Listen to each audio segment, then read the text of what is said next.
everybody. Today is a bit of a story day with Mrs. Koopman. I felt like reading a story and it's one of my favourite stories. It's from the Mr. Men, Mr. Noisy. Let's have a look inside. The author, Roger Hargreaves. Mr. Noisy was a very noisy person indeed. For example, if Mr. Noisy was reading this story to you, he'd be shouting at the top of his voice. You can hear it 100 miles away. For example, when most people sneeze, you can hear them in the next room. But, tissue!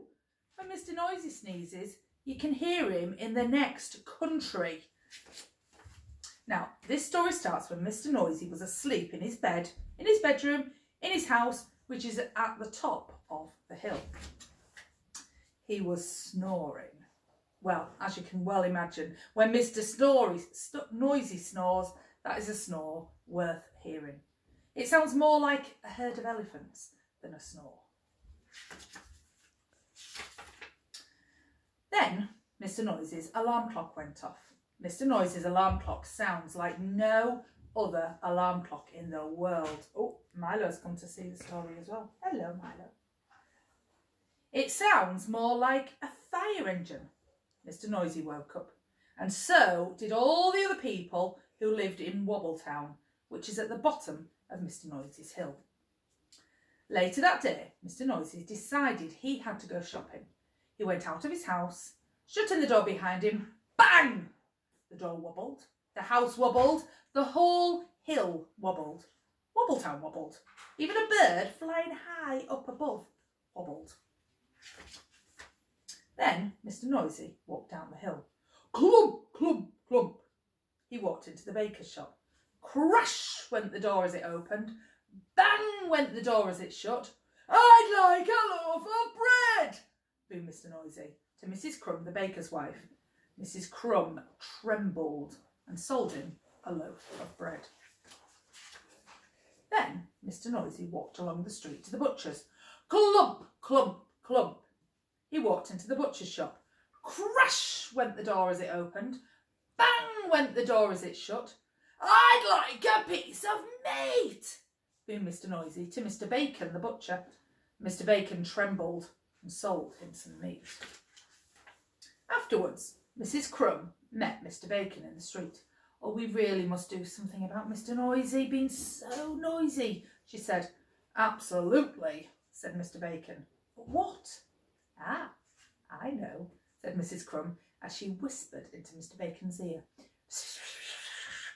Mr. Bacon smiled a small smile, which grew into a broad grin. Mrs. Crumb, he said, I think you have the answer. The following day, Mr. Noisy went shopping again to Wobbletown. Clump, clump, clump.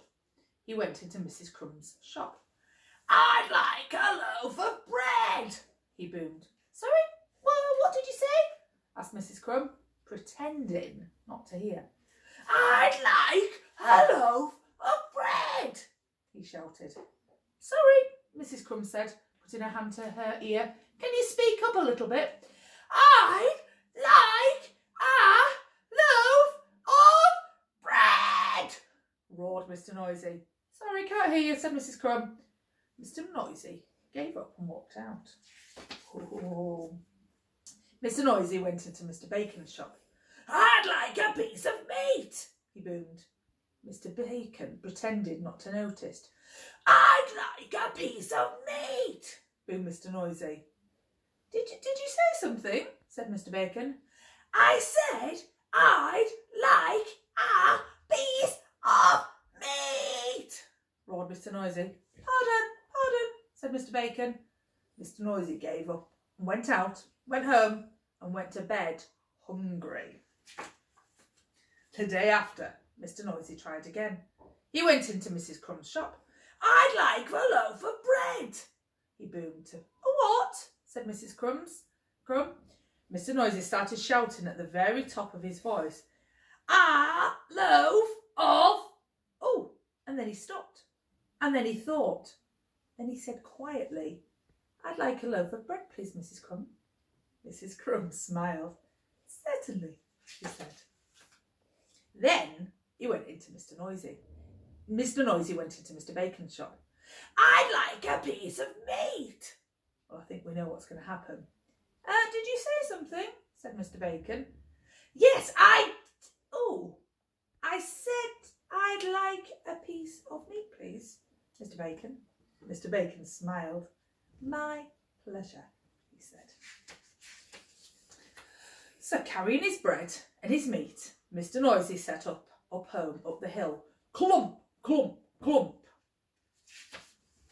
Then he stopped, and then he thought, and then do you know what he did? He tiptoed.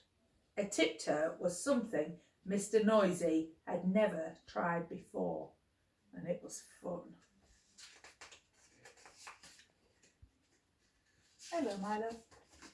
Mr. Noisy arrived at his front door. He put his hand to open the door, and then he stopped, and then he thought, and then do you know what he did? He opened the door very quietly, and he stepped inside, and he shut the door very gently. Quietly and gently were two things Mr. Noisy had never tried before, and that was fun too. And do you know something else? From then on, Mr. Noisy isn't like anything as noisy as he used to be. And do you know something else? The people of Wobbletown are delighted, especially Mrs. Crumb and Mr. Bacon. And do you know something else? Mr. Noisy has even learnt how to whisper. Oh. Let me say goodbye. Milo, you come and say goodbye. Thank you for listening. And he's attacking me. Have a lovely day, and Mrs. Koopman will see you soon, I hope. Say bye. Bye.